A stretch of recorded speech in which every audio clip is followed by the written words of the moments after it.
Welcome. Today we have Dr. Laura McGuire here, and she's going to do a presentation on grace and gratitude. Welcome, Dr. Laura. So as you heard, my name is Dr. Laura McGuire. I have many different roles. As you just heard, I am an intern minister at a congregation in Rockledge, Florida. I'm also a professor at 2 universities, and I run a small corporation on the side. So basically, I don't like to be idle. I don't like to be bored. I like to do a lot of things that fill my life with much passion. And whenever I think about all of these different roles I have and all of the beauty that they've brought to my life, again, gratitude is this thing that continues to draw all of them together.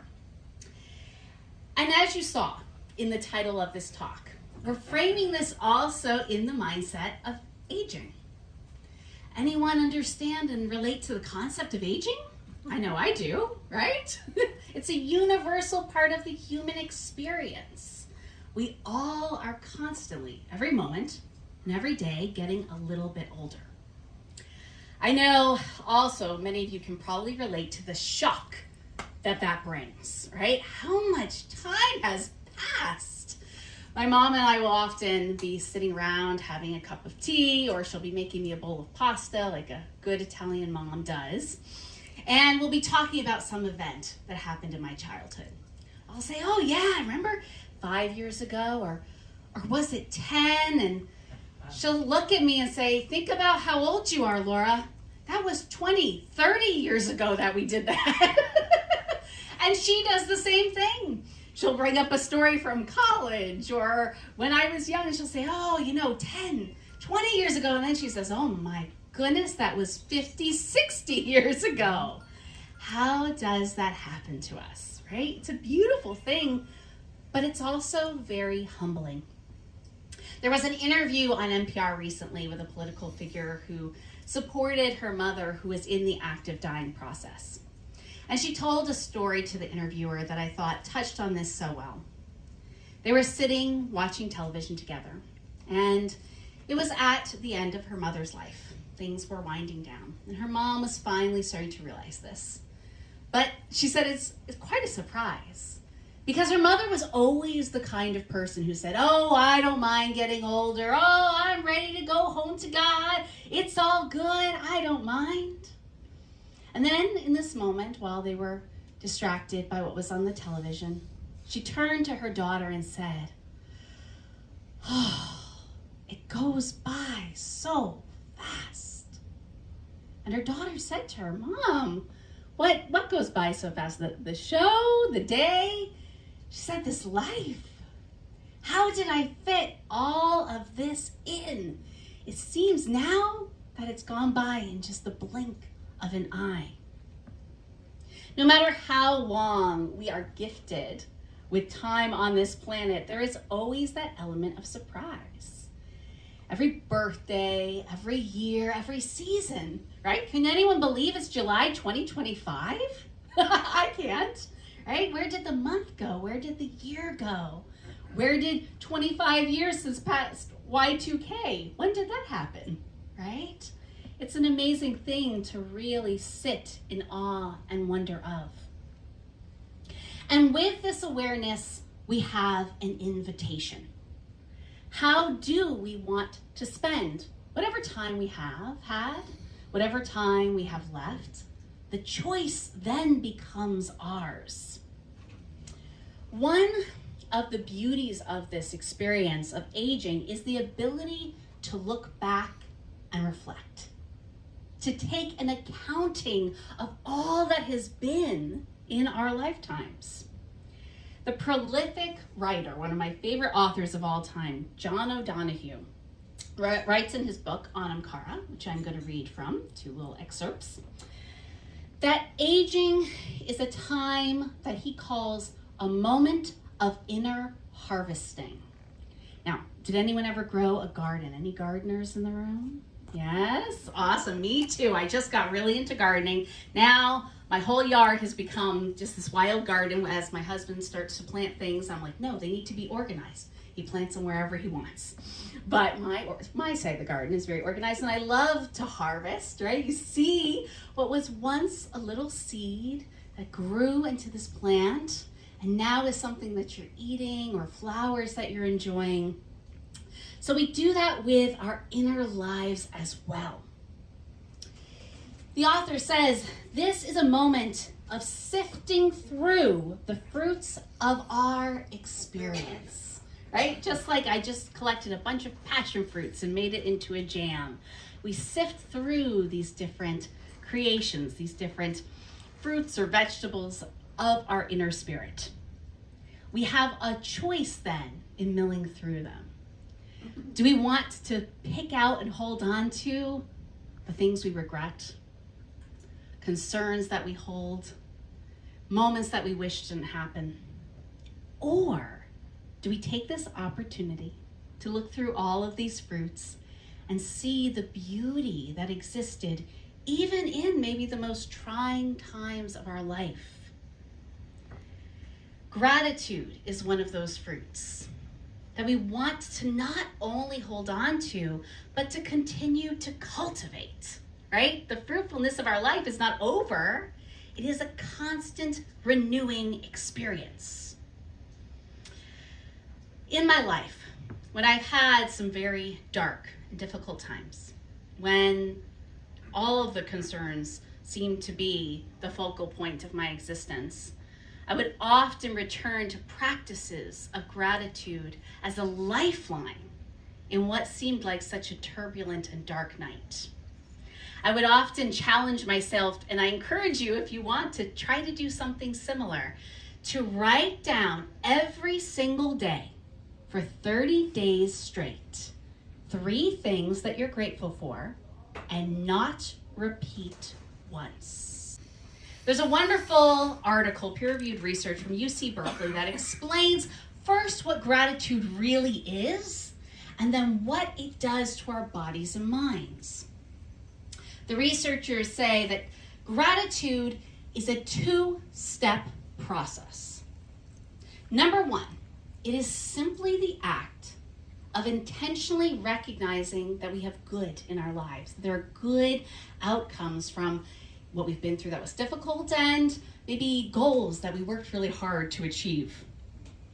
The second step is recognizing that there is an external source for this positive outcome. And this is really interesting because they said this can be so many things. Some people feel it is God, others fate or nature, right? It doesn't have to be one thing, but something gave you this good experience or blessing in your life.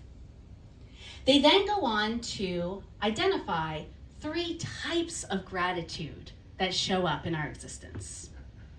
Number 1 is gratitude as an effective trait. What does that mean? It means having a grateful disposition. Remember, Mary Poppins had a cheery disposition? Gratitude is having a grateful disposition. It is also sometimes a mood, something that just hits us like a gust of wind in the middle of the day. Right? We get a call from our children or grandchildren. We have something that was particularly delicious for lunch, and we say, oh, life is good. I'm so grateful for that. It can also be a more temporary emotion. Again, like receiving a gift from someone or passing someone in the hallway that you haven't seen in a while. But all of these types of gratitude have some really incredible health benefits. It's like taking a vitamin every day is having a gratitude practice. The researchers say, gratitude benefits people with various medical and psychological challenges. One study found that grateful cardiac patients had better sleep, less fatigue, and lower levels of cellular inflammation. I know I could use that. They said after several weeks of gratitude practices, all signs of inflammation came down. They found also that grateful people experience less depression and are more resilient after immense challenges. They call gratitude, because of these factors, the mother of all virtues. mother of all virtues. I love that. It encourages patience, humility, and wisdom. Lastly, and I thought this was particularly cool, they found a group of school children who they tried this on. And they said, I wonder if it works on kids too, right? Is this across the lifespan, this gratitude benefit? And after a number of weeks of having the students come in every single morning and write in a little journal some things they were grateful for, they noticed that the students' moods improved. The curriculum helped them to see benefits to their life, to work with other students better, and to have better classroom management behavior, which I know as a former teacher, every teacher was grateful for. Pretty amazing, right? Simply taking the time to be grateful every day, carving out those moments, noticing them when they happen, truly does affect, literally, our hearts and minds. Buddhist theologians have long commented on the power of gratitude themselves, particularly when going through life transitions. When we're moving from one place in our life to another, it's easy to get caught up in the overwhelm, right? I don't think anyone loves change. We love consistency, we love routine, we love what we know. And yet, when we can say, yeah, this is hard, I'm learning a lot of things quickly, and sometimes that's unsettling, but I can still stop and notice and observe all of the good that is coming from it, then we are able to go into the next journey, whatever that is, that much easier. One of the practices I was reading about recently in a wonderful book by a Buddhist theologian said to mark every single day like a lifetime. In the morning, you should wake up and imagine a birth. A new baby, a new day has been born to us. And then, throughout the day, it will live a life. At the evening, it will be gone. We will never have this day ever again. We will never sit in this room and have this conversation quite as we are now. We will never be as young as we are in this moment ever again.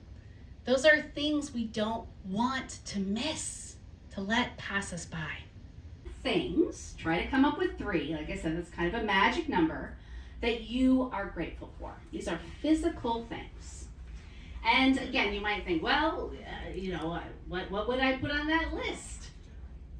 The fact that you have shoes on your feet, a watch on your wrist, that you can go and take a bath or a shower tonight, right? Those are physical things that we're grateful for. Now I want you to think about 3 accomplishments in your life that you feel gratitude towards. What are the things that you did? Things, the physical things that they're grateful for. And I'm not in Ukraine. That you're not in Ukraine, that you're not in a rough place. Yeah, that's huge. I'm grateful for my remote control bed.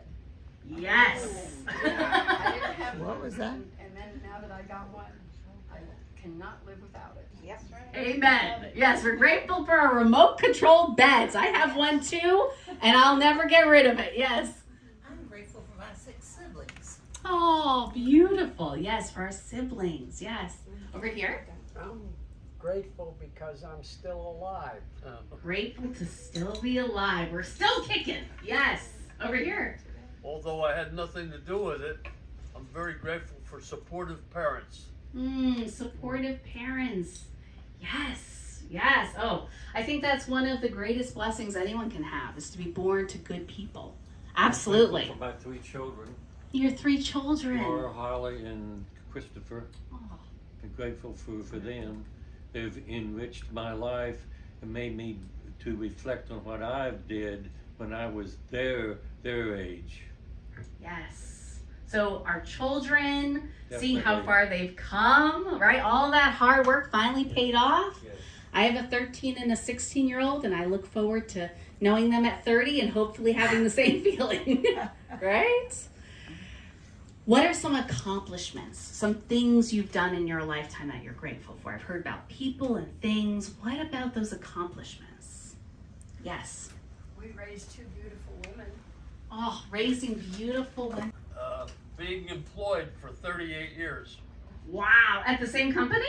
No, Okay, but that's amazing. Yes, being employed for 38 years. And what did you do, sir? but you don't have time.